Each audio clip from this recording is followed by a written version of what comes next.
You look suspicious. You need to leave. Suspicious for what? I'm just standing here. Your kind doesn't belong here. My kind? Deliveries are in the back, the valet sneered, unaware he was talking to the men who signed his paycheck.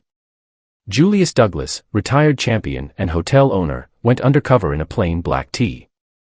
Minutes later, he was denied water and slammed against a marble pillar, but as the handcuffs hovered, he revealed a single gold key that changed everything. Subscribe to the channel and drop your city in the comments. I'd love to hear from my amazing viewers all over the world who stand against racial profiling. Your voice matters. Julius Douglas sat in the back of a generic rideshare sedan, watching the skyline of the city he helped build slide past the window. In his lap, his hands were calloused and heavy, the hands of a man who had palmed basketballs in front of 30,000 screaming fans and later signed the deeds to 14 major properties. Usually, those hands were framed by the French cuffs of a bespoke suit. Today, they rested on the thighs of a faded pair of denim jeans. He wore a plain black t-shirt that stretched across his broad shoulders, a look that made him look less like a real estate mogul and more like a retired athlete who had seen better days. He wasn't here to play a character, he was here to see the truth. For months, anonymous reports had reached his desk about the vibe at the Grand Horizon Hotel. The numbers were perfect, but the feedback from a specific demographic of guests suggested a coldness, a subtle gatekeeping that didn't show up on a balance sheet. Julius knew that when he walked into his buildings in a three-piece suit, he wasn't seeing his business, he was seeing a performance put on for his benefit. The car pulled up to the curb of the Grand Horizon. The valet, a young man with a clipped haircut and a sharp uniform, opened the doors for a silver Porsche idling ahead of them. When Julius's modest sedan came to a stop, the valet didn't move. He stayed by the Porsche, laughing at a joke the driver made, and let Julius struggle with the heavy door of the rideshare himself. Julius stepped out onto the sidewalk. He stood 6'8", a height that usually commanded respect, but today it seemed to provoke a different reaction. As he pulled a small, scuffed duffel bag from the back seat, the valet finally looked over. There was no greeting. No welcome to the Grand Horizon. Instead, the young man's eyes traveled from Julius's worn sneakers up to his face, lingering on the serious set of his jaw. Deliveries are around the side, man, the valet said, waving a gloved hand toward the service entrance. Julius paused, feeling the familiar weight of a judgment he hadn't felt in years. I'm not a delivery driver, Julius said, his voice low and steady. I'm here to check in. The valet's expression shifted from indifference to a skeptical smirk. He didn't offer to take the bag. He didn't move toward the door. He simply stepped back and watched as Julius walked toward the heavy glass entrance. Julius could feel the boy's eyes on his back, a silent communication that he was being watched, not as a guest, but as a person of interest. Inside, the air-conditioned silence of the lobby was thick. Julius walked toward the front desk, his footsteps echoing. He noticed a group of guests near the elevators, a family in expensive resort wear, who stopped their conversation as he passed. They didn't smile. They pulled their luggage a few inches closer to their legs. At the desk, the staff didn't look up immediately. They were busy with paperwork, or perhaps they were just waiting for him to realize he was in the wrong place and leave on his own. Julius waited. He wasn't frustrated yet, he was collecting data. This was the true face he had come to find, the one that appeared only when the owner was supposed to be miles away in a boardroom.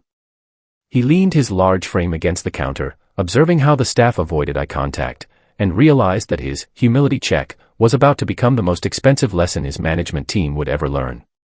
Julius left his bag near a pillar and walked toward the lobby bar. He wasn't thirsty for the water so much as he was thirsty for evidence. He sat on a stool at the far end of the counter, his large frame making the seat look small. The bartender, a man in his 30s with a manicured beard and a vest that looked a size too tight, was polishing a glass. He looked directly at Julius, then immediately shifted his gaze to a couple who had just sat down 3 seats away. Julius waited. He watched the bartender take the couple's order, chat with them about the local weather, and pour 2 glasses of wine. When the bartender finished, he walked right past Julius to organize a row of bottles on the back shelf. Julius didn't wave his hands or snap his fingers, he sat with the quiet patience of a man who used to wait for the perfect opening on the court. 5 minutes passed.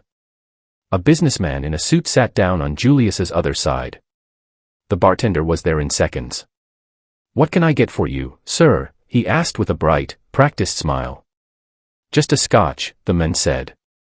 As the bartender turned to reach for the bottle, Julius spoke up. His voice wasn't loud, but it carried the weight of someone used to being heard. "Could I get a bottle of sparkling water, please?" The bartender didn't turn around. He poured the scotch, placed it in front of the businessman, and processed the payment. Only then did he acknowledge Julius, leaning his hands on the counter but keeping his distance. The smile he had used for the other guests was gone, replaced by a flat, hard stare. "The bar is for paying guests," the bartender said. "I'm aware," Julius replied. "I'd like to pay for a bottle of water." The bartender let out a short, breathy huff, the kind of sound someone makes when they're being inconvenienced by a child. He looked Julius up and down, taking in the plain black t-shirt and the lack of a watch on his wrist. He didn't move toward the refrigerator. "We're closing out the tabs for the shift change," the bartender lied. "I'm not opening the register for a water." "I have cash," Julius said, reaching toward his pocket. The bartender straightened up and crossed his arms. "I'm not serving you. If you're that desperate for a drink, there's a tap in the restroom around the corner. It's free." He turned his back before Julius could respond, moving to the other end of the bar to resume his conversation with the couple. Julius sat there for a moment, the insult hanging in the air. He wasn't angry, he was focused. He had seen enough. The first foul had been committed, and in his world, a player who racked up fouls this early didn't stay in the game for long. He stood up, leaving the bar behind, and headed toward the manager's office. Julius felt the weight of a gaze on the back of his neck long before he turned around. He was halfway across the lobby, heading toward the bank of elevators to see if the security keycards were being handled properly, when he saw the man. Richard Wilcox was standing by a pillar, his hand gripped tightly around a black walkie-talkie. He wasn't even trying to be subtle. Every time Julius moved, Wilcox moved. If Julius slowed down to observe the interaction at the concierge desk, Wilcox slowed down, keeping a precise 20-foot distance. Julius stepped toward a house phone to check for a dial tone. He heard the sharp click hiss of the radio behind him. "Subject is moving toward the north elevators," Wilcox muttered into the device. His voice was loud enough for a nearby family to hear. "He's loitering near the house phones. No luggage in hand. Looks like he's scouting the floor layout." Julius stopped and turned fully to face him. He didn't move aggressively, he just stood his ground, his 6'8" frame casting a long shadow across the floor. "Is there a problem, officer?" Julius asked, purposely misidentifying the manager's role to see how he'd react. Wilcox didn't smile. He stepped forward, his chest puffed out under a sharp blazer that Julius had paid for through his corporate clothing allowance. "I'm the general manager here. And I've been watching you for 15 minutes. You've been to the bar without ordering, you've been wandering near the guest rooms, and now you're hanging around the elevators." "I'm a guest," Julius said calmly. "Guests have a destination," Wilcox snapped back. "You're just drifting. We've had a string of thefts in the area, and you fit the profile of someone looking for an open door." He raised the radio to his mouth again, his eyes locked on Julius's face. "Security, I need eyes on the lobby. We have a suspicious individual refusing to state his business. I want him shadowed until I decide to trespass him." Julius watched the manager's finger tremble slightly on the talk button. It wasn't fear, it was the adrenaline of someone who felt they were finally catching a bad guy. Julius didn't argue. He didn't reach for his wallet to end the charade. He simply turned back toward the elevators and kept walking. Behind him, he heard the rhythmic scuff of Wilcox's shoes following him, the radio crackling with constant updates on his every step. The shadow wasn't just behind him anymore, it was beginning to envelop the entire reputation of the hotel. Julius walked directly to the front desk, his shadow following close behind.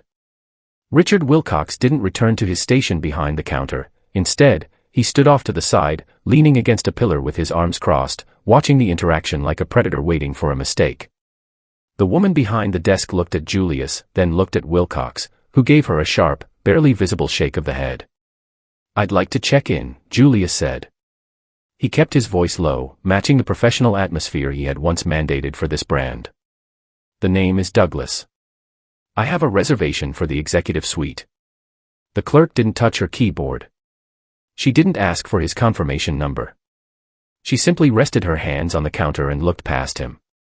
"We don't have any reservations under that name," she said. "You haven't checked," Julius pointed out. "I don't need to," she replied, her voice hardening. "We've been fully committed for weeks. There are no suites available." Julius reached into his pocket and pulled out his leather wallet. He began to slide his driver's license across the polished surface. "I think there's been a mistake. Please, just look at the system." The reservation was made through the corporate office. Before the clerk could reach for the ID, Wilcox stepped in. He slapped his hand down on the counter, pinning Julius's license to the surface before the clerk could see it. He didn't look at the card. He looked directly into Julius's eyes, his face twisted into a mask of smug authority. "I told you outside, and I told you at the elevators," Wilcox said. "We are a 5-star establishment. We maintain a certain standard for our clientele, and right now, you are disrupting that standard." "I am a paying customer with a confirmed booking," Julius said. "Check the ID under your hand." Wilcox slid the ID back toward Julius without glancing at it. "I don't care what that card says. I know your type. You book a room, you bring in 10 people who aren't on the guest list, and you cause trouble for the people who actually pay to be here. We are fully booked for people like you. In fact, we're overbooked." The lobby went quiet. A couple standing nearby looked away, embarrassed by the bluntness of the statement. Julius felt the heat rising in his chest, but he didn't raise his voice. He didn't move a muscle. "People like me?" Julius asked. "People who come in here dressed like they're headed to a gym, looking for a way to exploit the staff," Wilcox sneered. "Now, pick up your ID and walk out that door before I make this a legal matter. You aren't staying here tonight. You aren't staying here ever." Julius picked up his license and tucked it back into his wallet. He looked at the clerk, who refused to meet his eyes, and then back at Wilcox. The manager thought he had won a small battle for his lobby. He had no idea he had just surrendered his entire career. Julius turned away, but he didn't head for the exit. He headed for a seat in the center of the lobby, sat down, and pulled out his phone. He had one more call to wait for. Julius didn't leave. He walked to a low-slung chair in the center of the lobby and sat down, pulling his phone from his pocket. He needed to make a call to his regional director, but he wanted to do it calmly, away from the heat of the desk. He had barely unlocked his screen when he saw Wilcox marching toward him. The manager wasn't coming to apologize, his face was flushed, and he was walking with a focused, aggressive stride. Julius started to stand up to meet him, but Wilcox didn't slow down. As Julius was halfway between sitting and standing, Wilcox hooked his shoulder and pivoted his weight directly into Julius's chest.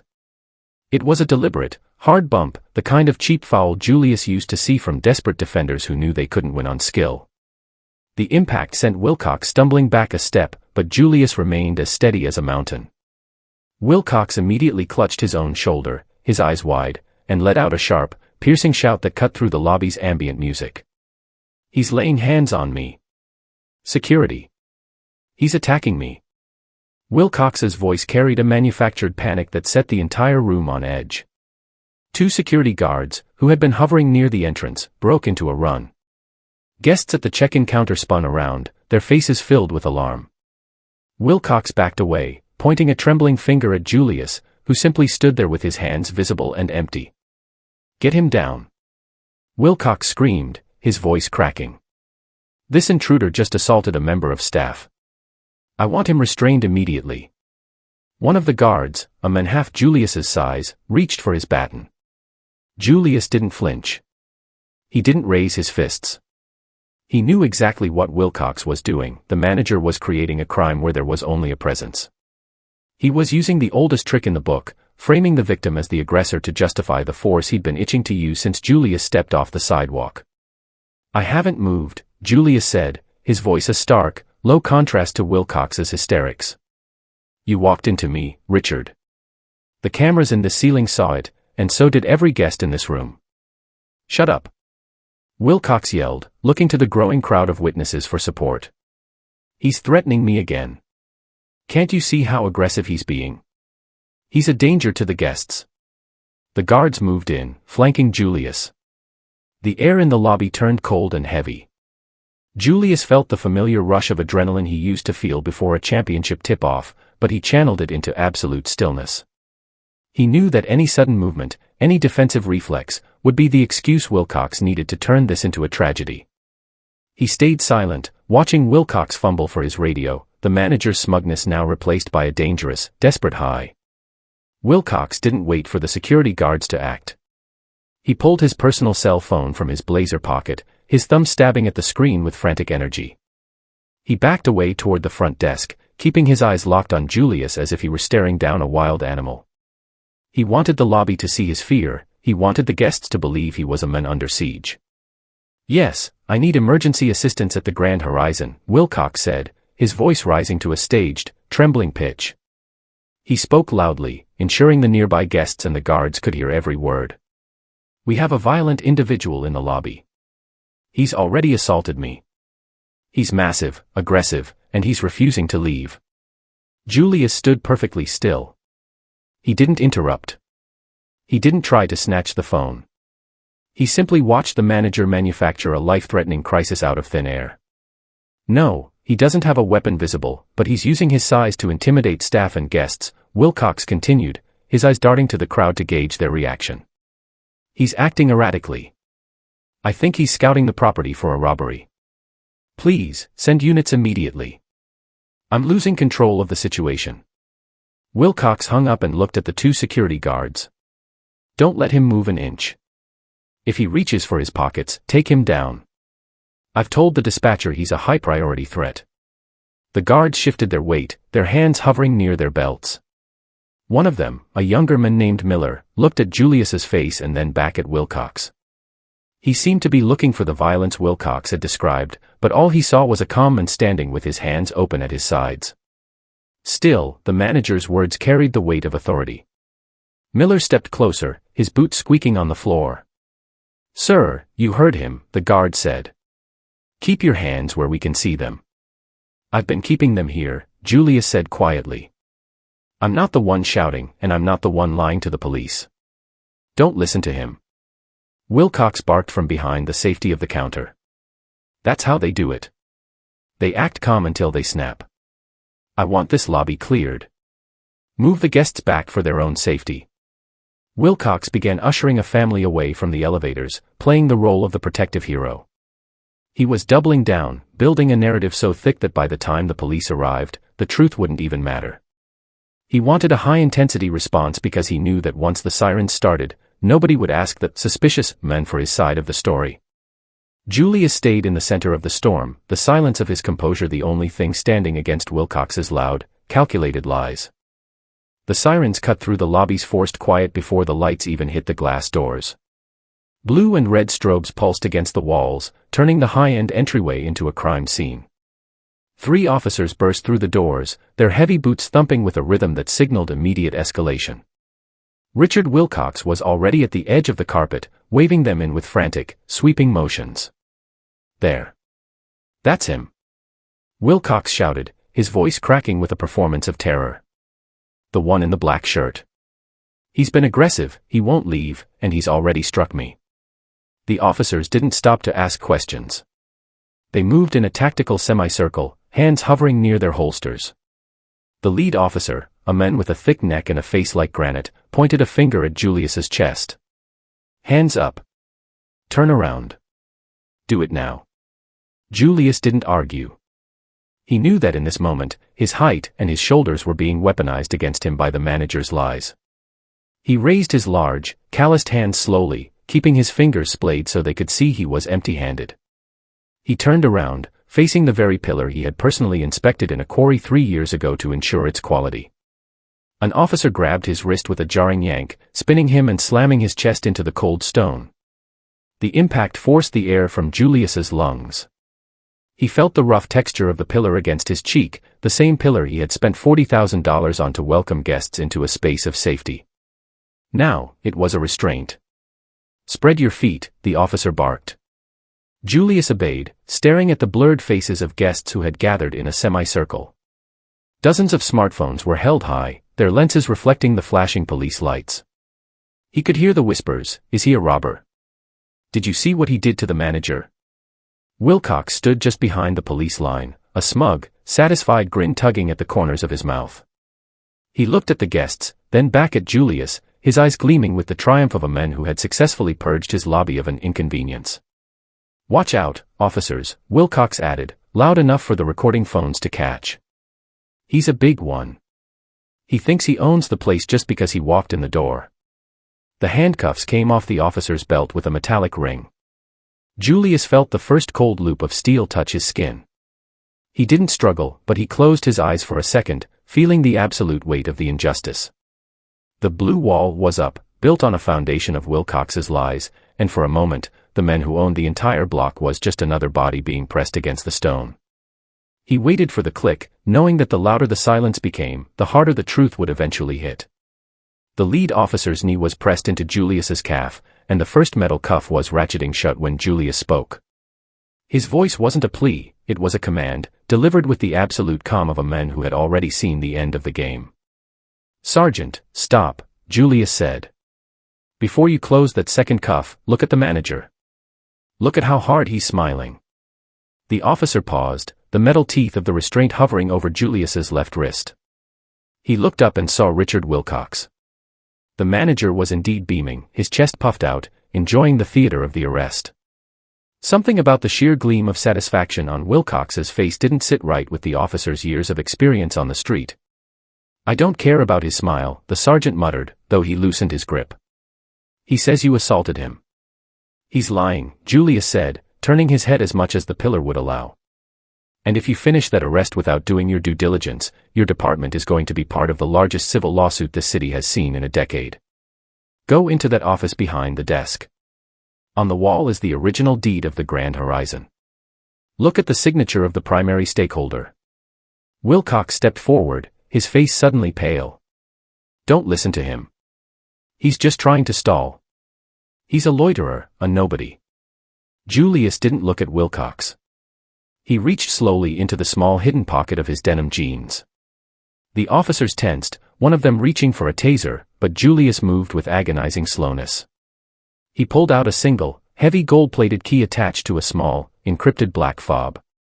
He laid it flat on the palm of his hand. "This is the master key," Julius said. "It doesn't just open the guest rooms. It opens the manager's safe, the server room, and the executive elevators that don't respond to any other card. It's issued only to the owner of the Grand Horizon Group."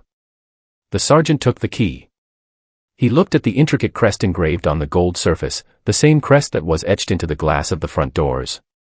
He looked at Wilcox.